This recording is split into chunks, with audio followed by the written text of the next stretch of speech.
Алексеевич Гагарин полетел в космос. Внимательно посмотрите, как он одет, да?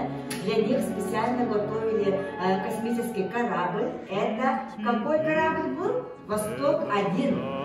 Замечательно, перед нами небывалые пути,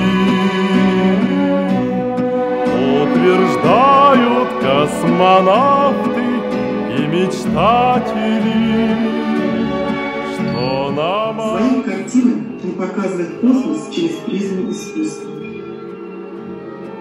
Мне хочется упомянуть особенность, характерную для Земли, какой я видел.